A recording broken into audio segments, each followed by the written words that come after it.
My name is Brittany, and at 28, I'd managed to build what most would consider a pretty good life for myself. After years of hard work, I had landed a position at one of the most prestigious companies in the city. The salary was excellent, and I had finally achieved one of my biggest dreams, buying my own apartment. It wasn't anything fancy, but it was mine, paid for with my own money, and that made it perfect. I remember that day clearly. It was a sunny Saturday afternoon when my younger sister Ashley showed up at my door unannounced.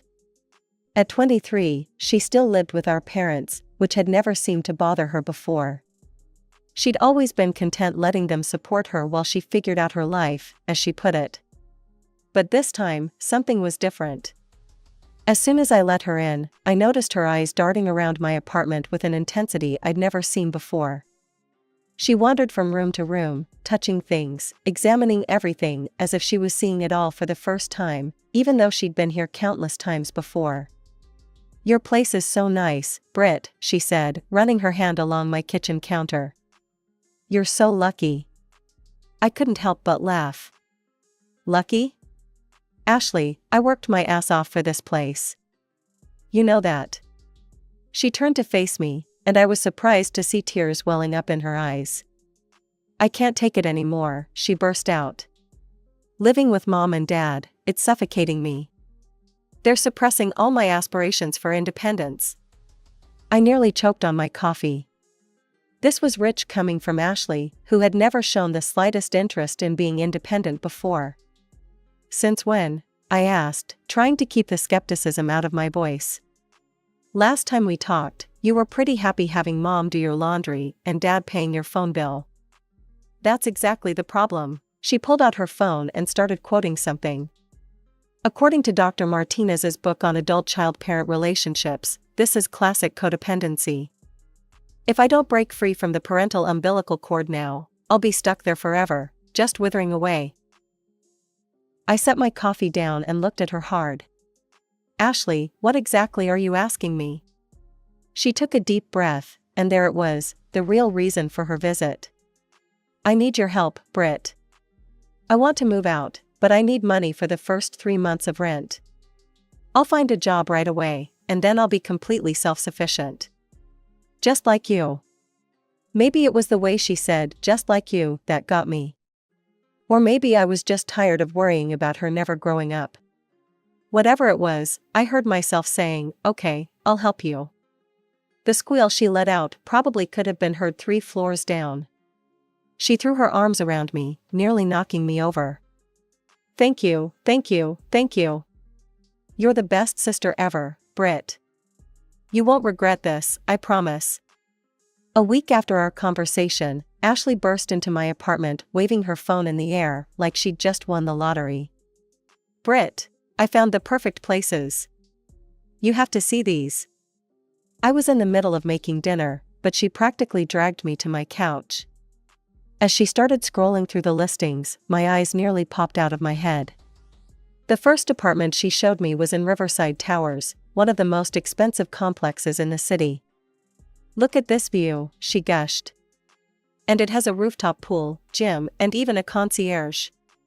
"Ashley," I said slowly, "this place is $2,800 a month. But it comes with parking." She swiped to the next listing. "Okay, this one's a bit cheaper, only $2,500. But look at the marble countertops." I put my hand over her phone. "Stop. These places are completely out of the question." I pulled up my laptop and showed her a listing I'd found earlier.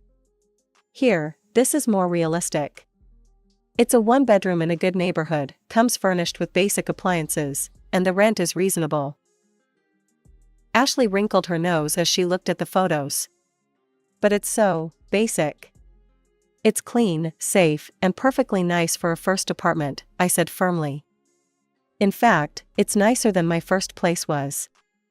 Plus, it's within walking distance of several businesses where you could apply for jobs." She slumped back on my couch, clearly disappointed. "I guess." "Look," I said, trying to be patient, "this is exactly the kind of place you need while you're getting established. Once you have a steady job and your own income, you can upgrade if you want." After what felt like an hour of convincing, she finally agreed to look at my suggestion. The next day, we met with the realtor, a cheerful woman named Linda, who walked us through the apartment. It was exactly as advertised, modest but pleasant, with decent furniture and working appliances. Ashley kept making faces when she thought I wasn't looking, but I ignored her. "We'll take it," I told Linda, pulling out my checkbook. I wrote checks for both the security deposit and 3 months' rent, while Ashley signed the lease agreement. As she scribbled her signature, I felt a mix of pride and anxiety. This was really happening. Over the next few weeks, I called Ashley regularly to check on her job search. Her answers became increasingly evasive. During our last call, I finally lost my patience. "Ashley, I'm not going to pay your rent indefinitely. You need to find work." "Don't worry about it," she said dismissively, and before I could respond, she hung up on me. I stared at my phone in disbelief, a sinking feeling in my stomach that my sister's version of independence might be very different from mine. 3 months flew by faster than I expected. I was knee-deep in a project at work when my phone buzzed. Ashley's name flashed across the screen, and for a moment, I hoped she was calling with good news about a job. I couldn't have been more wrong. "Hey, Britt," she said, her voice casual as if she was about to comment on the weather. "Just reminding you that the rent's due by the 15th. You'll need to transfer money for the next 3 months." I nearly dropped my coffee. "Ashley," I said, trying to keep my voice steady, "we had an agreement. You were supposed to get a job and start paying your own rent. That was the whole point of this, becoming independent, remember?" "Oh, come on," she interrupted, not even letting me finish. "I haven't found the right position yet, but I'm totally on my way to it. These things take time, you know?" "No, I don't know," I snapped. "You've had 3 months to find something, anything. You wanted independence so badly, remember? Well, independent people pay their own bills." She hung up with such force I could practically feel it through the phone. I sat back in my chair, heart pounding but feeling proud that I'd finally stood my ground. That feeling lasted exactly 15 minutes. My phone rang again, this time it was Mom. My stomach dropped before I even answered. "Brittany Marie Thompson." Mom's voice came through like a tornado. "How dare you refuse to help your sister?" She called me crying. "Mom, I've already paid for 3 months of rent. The whole point was for her to become independent." "Independent?" She cut me off. "She's your sister. Family helps family, that's what we do. You have a good job, a good salary. You can afford to help her." "But Mom, do you want her to end up homeless? Is that what you want? To see your sister out on the street?" The guilt trip was coming on strong, and I felt my resolve weakening. Mom kept going, her voice a mix of disappointment and accusation that she'd perfected over the years. The worst part was, I knew exactly what was happening. I knew I was being manipulated. But knowing didn't make it any easier to resist. "Fine," I said finally, my voice tight. "I'll pay for 3 more months. But that's it. This is the last time." "That's my girl," Mom said, her voice immediately warming. "I knew you'd do the right thing." After hanging up, I transferred the money and sent Ashley a text, "Rent paid for 3 more months. This is absolutely the last time. I mean it." Her response came seconds later, a single emoji, a smiling face with a halo. The innocence of the emoji felt like a slap in the face, and I knew right then that I'd made another mistake. But what could I do? She was my sister, and Mom was right about one thing: I could afford it. A week after that, I was lying in bed scrolling through my phone when I decided to check Ashley's Instagram. I hadn't looked at it in a while, and what I saw made my blood pressure spike. There she was, posing in my apartment, the one I was paying for, like some kind of lifestyle influencer. Photo after photo showed her lounging on the furniture, standing by the window with the perfect morning light, and arranged artfully on the kitchen counter with a cup of coffee. The captions were even worse. "Living my best, authentic life." Being true to yourself is the greatest gift. Sometimes you have to choose your own path. Trust the journey. I scrolled through weeks of posts, my jaw clenching tighter with each swipe. Not a single mention of job hunting. Not one word about looking for work or becoming self-sufficient. Just endless selfies and pseudo-philosophical quotes about following your dreams. I couldn't take it anymore. I opened our messenger chat and typed, "When are you actually going to start looking for work?" The response came so fast, I wondered if she'd been waiting for me to ask. A photo appeared in our chat, an official-looking email with a company letterhead. It was an invitation to a job interview, complete with date, time, and location. My heart lifted. Finally. Maybe she was actually getting serious about. My phone rang. It was Ashley. "Did you see it?" she squealed before I could even say hello. "I got an interview. But Britt, I need your help with something really important." "Here we go." "What?" "Well, I need to look professional for the interview, right? First impressions are everything. I need some nice clothes and a trip to the salon, to really wow them. I was thinking maybe you could help me out? Like, $800 should cover everything." $800? I nearly choked. "Absolutely not. Please, Britt, this could be my big break." Her voice turned desperate. "I promise I'll pay you back as soon as I get the job." "You want me to get the job, don't you?" "Ashley. The receptionist is the first person who sees you, and they always report back to the hiring manager. I read about it online. I need to look perfect. Please, please, please." I rubbed my temples. "Ashley. Please, Britt, pretty please? I promise this is the last thing I'll ever ask for." 10 minutes of this. 10 solid minutes of begging, promising, and emotional manipulation. I knew what she was doing. I knew it, and yet. "Fine," I said through gritted teeth, pulling up my banking app. "But this is absolutely the last time." "You're the best sister ever," she squealed. "I love you so much." I transferred the money, hating myself a little as I did it.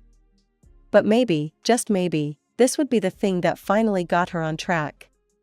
A few days later, I called Ashley during my lunch break. "Hey, how did the interview go?" I asked as soon as she picked up. There was a pause on the other end. "What interview?" My stomach dropped. "The interview you needed the $800 for? The one you showed me the invitation for?"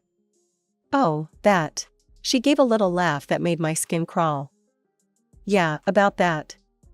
I went to check out the company, and honestly, Britt, it just wasn't for me. The position was super boring. Just data entry and filing, totally monotonous stuff. I'd die of boredom in a job like that. I need something more creative, The rage that had been building over months finally boiled over. "You're not in a position to be picky," I shouted into the phone. "You haven't worked a day in your life. And I'm not going to support you forever while you wait for your dream job to fall into your lap." "Oh," she cut me off quickly. "Sorry, Britt, I've got to go, waiting for a super important call. Talk later." The line went dead before I could say another word. I sat at my desk, shaking with anger, when something occurred to me. I pulled up Instagram and went to her profile. There, posted just hours ago, was my sister, not in any professional interview outfit, but in a sparkling party dress that probably cost every cent of the money I'd given her. The caption read, "Life is a party, dress like it." I tried calling her back immediately, but my calls went straight to voicemail. I tried texting, no response. By the time I left work that evening, I'd worked myself into such a state that instead of heading home, I drove straight to her apartment. I could hear the bass thumping from halfway down the block. As I approached her building, the music got louder and louder. By the time I reached her floor, it was obvious she was having a full-blown party, on a Wednesday night, no less. I still had the spare key from when I'd helped her move in.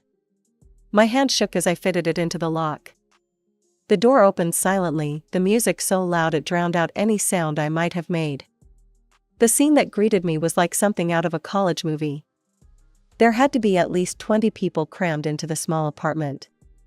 Drinks everywhere, music blaring, people dancing. And there, in the middle of it all, was my sister, wearing that expensive dress I'd paid for, dancing like she didn't have a care in the world. I was about to storm across the room and confront Ashley when suddenly the music cut off. In the momentary silence, I heard my sister's voice, loud and clear. "You guys want to know the best part?" Ashley was saying, her words slightly slurred. "My sister, my rich, successful sister Brittany, she pays for all of this." She gestured grandly around the apartment, nearly spilling her drink. My feet felt frozen to the floor as I listened. "She actually gave me $800 for interview clothes." Ashley made air quotes with her fingers. "Can you believe how stupid she is? I mean, look at this dress. Much better than some boring office suit, right?" More laughter. I recognized some of the faces in the crowd, people I'd met before, people who knew me. "And get this," Ashley continued, clearly enjoying her audience, "she actually thinks I'm going to get a job.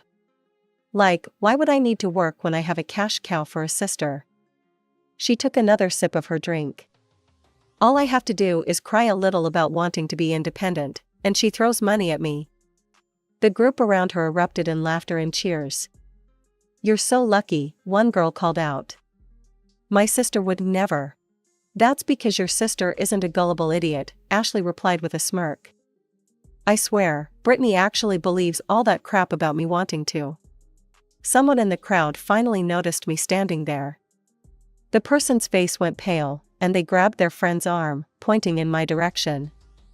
Like a wave, the realization spread through the room. The laughter died, replaced by uncomfortable coughs and whispers. Ashley, still grinning from her performance, followed their gazes. When she saw me, the smile vanished from her face so fast it was almost comical.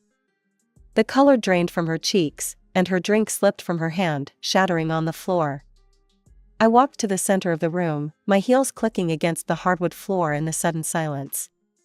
Every eye was on me as I stopped in the middle of what had become a makeshift dance floor. My hands were shaking, but my voice was steady when I spoke.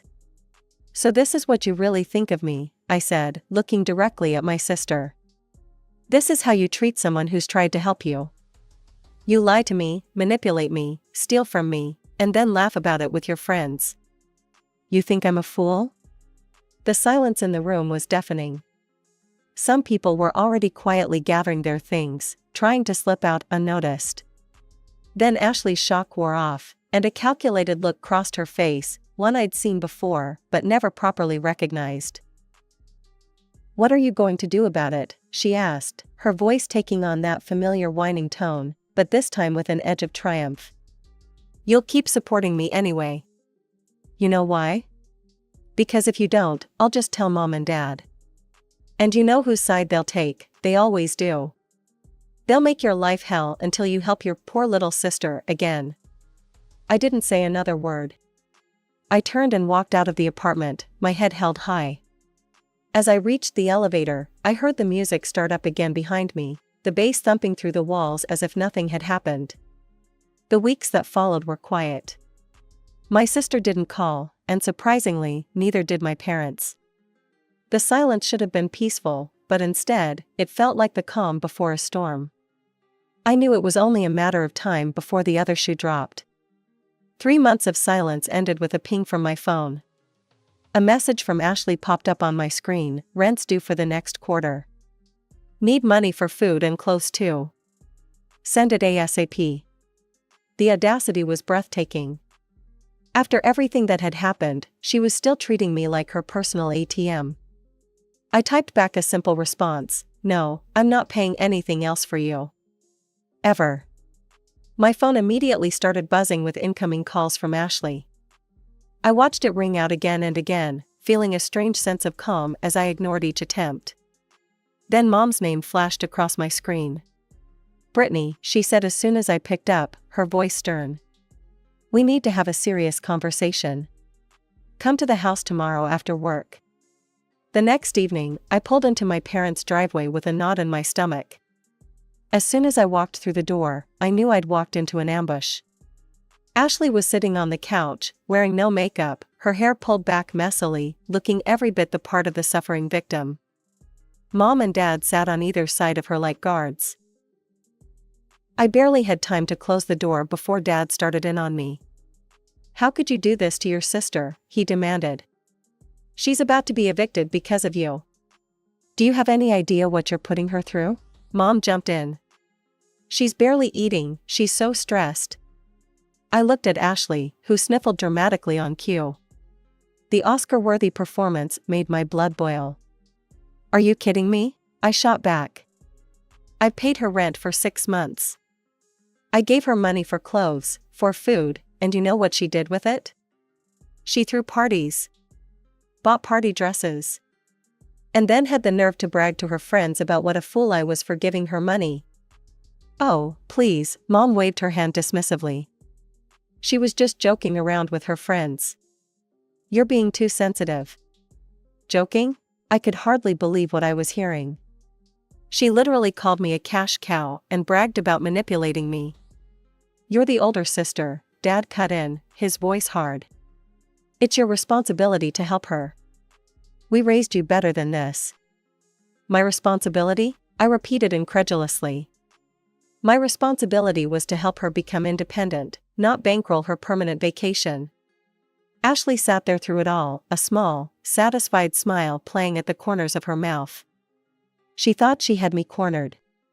She thought I would cave, just like every other time. I looked at my family, my mother's disapproving frown, my father's stern glare, my sister's smug expression, and something inside me snapped. "No," I said, my voice quiet but firm. "I'm done. I'm not giving her another cent.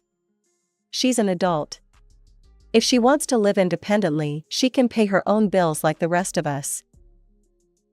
I was heading for the door. Behind me, I could hear Dad yelling about family responsibility, Mom crying about how she'd raised such a selfish daughter, and Ashley's theatrical sobs. I got in my car and drove home, my phone buzzing constantly with calls and messages. I turned it off without looking at any of them. For the first time in months, I felt truly free, free from the manipulation, free from the guilt, free from the endless demands. A few weeks after our showdown, my cousin Jackie called to check on me. She'd heard about the fight and wanted to give me some updates. "Your parents are paying Ashley's rent now," she told me. "They had to take money out of their retirement fund to cover it. She still hasn't even looked for a job." 2 months of relative peace followed. Then one evening, my phone lit up with Mom's number. Against my better judgment, I answered. "Brittany?" Her voice was trembling. We have a problem." The story came out in bits and pieces, punctuated by my mother's barely suppressed sobs. The apartment owner had finally had enough of the neighbors' complaints about Ashley's constant parties. He'd shown up unannounced during one of her latest bashes, with the police in tow. "But that's not the worst part," Mom's voice cracked. "When they did an inventory of the apartment, Brittany, Ashley had sold some of the furniture and appliances. The owner's furniture. She'd been selling things bit by bit to pay for her parties." I sank into my couch, stunned. "She what?" "She's being charged with theft," Mom was openly crying now. "But the owner said if we reimburse him for everything she sold, he won't press charges. Please, Brittany, we need your help. Your father and I don't have enough after covering her rent." "No," I said firmly. "I warned all of you what would happen if you kept enabling her. This is the result of how you raised her, making excuses for everything she does, never letting her face consequences. How can you be so heartless?" Mom's voice rose. "She made some mistakes, but she's family. Think about what this would do to her future. Think about what it would do to this family." "I am thinking about her future," I replied. "Maybe facing real consequences is exactly what she needs." "Please, Brittany," she tried one last time, her voice thick with tears. "If you ever loved your sister." "Goodbye, Mom." I hung up. A week later, Jackie called again. "Thought you'd want to know," she said. "Your parents cashed out what was left of their retirement fund to pay off the apartment owner. They had to pay for all the missing furniture, plus a huge penalty, to break the lease early. Ashley's been kicked out, obviously." "Where is she now?" "Back in your parents' house. Still not working, still posting on Instagram about living her truth or whatever." Jackie paused. "Your parents are telling everyone you abandoned the family in their time of need." "That was 6 months ago. Ashley still lives with our parents, still doesn't work, and still posts inspirational quotes about weathering life's storms. Mom and Dad had to postpone their retirement, but they haven't learned their lesson. They're still supporting her, still making excuses. As for me, I haven't spoken to any of them since that last phone call. Sometimes I see posts from extended family members about holiday gatherings I'm not invited to anymore. I hear through Jackie about the stories they tell, painting me as the villainous older sister who abandoned her family. But here's the thing, sometimes being the bad guy means you're the only one brave enough to stop the madness. Sometimes love means letting people face the consequences of their actions. And sometimes family isn't about enabling bad behavior, it's about having the courage to say no when everyone else is saying yes."